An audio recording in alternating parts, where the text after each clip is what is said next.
اليوم نتكلم حول الريادي رجل الأعمال والمؤلف روبرت كيوساكي. ولد روبرت كيوساكي بهيلو هاواي في 8 أبريل سنة 1947. هو مؤلف كتاب الأب الغني والأب الفقير، حيث بيع منه 26 مليون نسخة، وبذلك أصبح أفضل مؤلف من حيث بيع المؤلفات لكل الأوقات. عرف بانتقاده اللاذع للنظام المالي العالمي وبنصائحه القيمة للمستثمرين الجدد.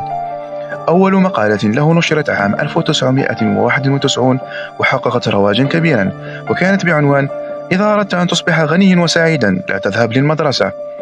ألف أكثر من 26 كتابا ترجم إلى 51 لغة في أنحاء العالم في مجال الألعاب، البرامج، وكذلك العقار والنفط وأكثر من ذلك. ابقوا معنا.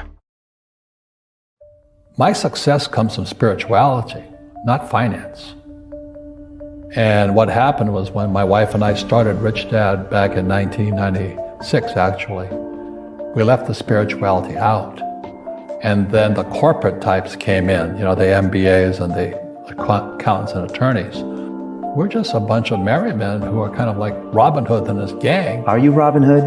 Taking from the rich and giving to the poor? No, I don't believe it. I don't believe in giving to the poor. But you're giving knowledge to the poor. Yes. That's a very big difference. You see, people say, well, why don't you give the poor money? So the only problem with that is it just creates more poor people. Give a man a fish, he fishes for the day, or eats for the day. Yeah, you give a man a fish, you get a lot of people who want more fish, but you teach them to fish.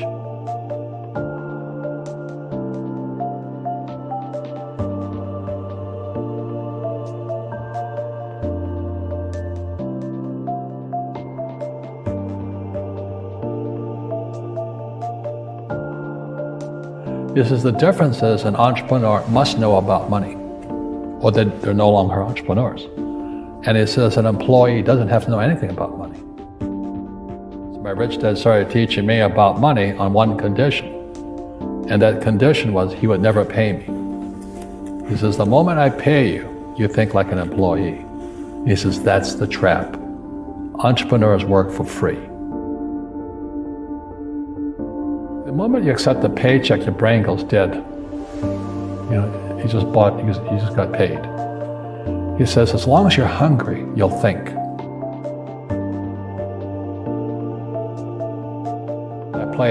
I play Monopoly in real life. I don't need a job. I don't have a retirement. Don't need a retirement. I don't want the government to take care of me. But I felt a social responsibility to teach.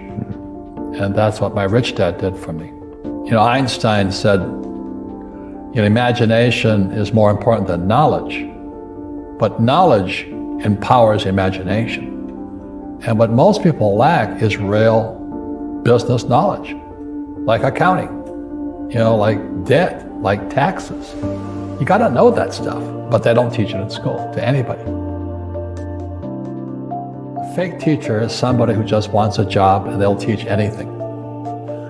But they really don't know what they're teaching. One of the things I suggest to people, you gotta find a real teacher versus a fake teacher. And a fake teacher is somebody who doesn't do what they teach. And a real teacher is doing what they teach every day. So my accountants, my attorneys, they're in it every single day. And that's how I learn, because every day I'm solving problems in my business. So I have accountants and attorneys and bankers and all these people on speed dial because I'm solving problems with my team.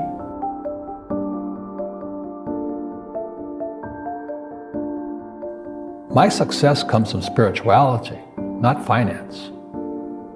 And what happened was when my wife and I started Rich Dad back in 1996, actually, we left the spirituality out. And then the corporate types came in, the MBAs and the accountants and attorneys, and they tried to make it into a business. And I said, no, we're just a bunch of married men who are kind of like Robin Hood and his gang. Are you Robin Hood? Taking from the rich and giving to the poor? No, I don't believe it. I don't believe in giving to the poor. But you're giving knowledge to the poor. Yes. That's a very big difference. You see, people say, well, why don't you give the poor money? So the only problem with that is it just creates more poor people. Give a man a fish, he fishes for the day, or eats for the day. Yeah, you give a man a fish, you get a lot of people who want more fish, But you teach them to fish. Just don't tell people what you know. Right. Keep them poor.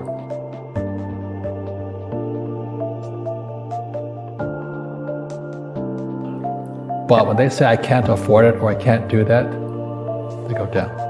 They become what they say.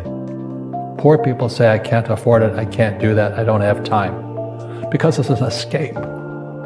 It's an escape. You know what I mean? It's easy to say I can't afford it. Oh, I'm too tired. Oh, I can't go to the gym. You know, when you could go to the gym, but no, I can't. Truth is, I'm just too lazy to go to the gym. The rich are greedy. It's the poor that are greedy. You know, if you think about it, because to be rich, you have to give something. You know, you have to. I have to produce books and games, and I purchase real estate, I provide housing, provide jobs and all that. That's why I'm rich. But greedy people produce nothing. If you're poor, you'll always be poor. That's really hard for people to understand. Yeah, the money will disappear that fast. Just like most pro athletes, you know, they make millions of dollars, and what 65% are bankrupt 5 years later. It's because they come from poor families. Now you tell them that, they get very angry at you. Not, it's the rich fault, you know, it's you guys ripped me off, and government ripped me off. But unfortunately, what Mr. Lipton was saying, it's passed down genetically. That's the frightening thing. So if you drop a stone in the water, the ripple always goes out this way. It's called precession. Ephemeralization is our ability to do more with less. So you look at our cell phone now, it has more horsepower than the Sperry computer 50 years ago. You know, that's doing more with less. So humans are getting more and more powerful. We have more power to us. Unfortunately, we're not evolved as human beings. You know, it's horrifying. We're more antagonistic, more antisocial. You know, social media is antisocial. You know, I don't even get on the thing personally. You know, I'm very controlled at what we say, not like Trump, because it's so antisocial today. People are so antagonistic. That's the danger part. So the reason I'm speaking on spirituality, we got to evolve. You know, it means meditation, it means yoga, it means praying, it means going to church, whatever it takes. But you got to get back to calm and peace and meditation. One generalized principle is emergence through emergency. So when you look at the word emergency, the base word is emerge. And what Fuller says, the only way humans evolve is via emergency. You know, why do I have, you know, I have bad luck too. I've had financial crashes. I've had people stab me in the back, but they're all good because I grow from it. That's spirituality. You know, people who are afraid of making mistakes, like they teach in school, they don't ever grow.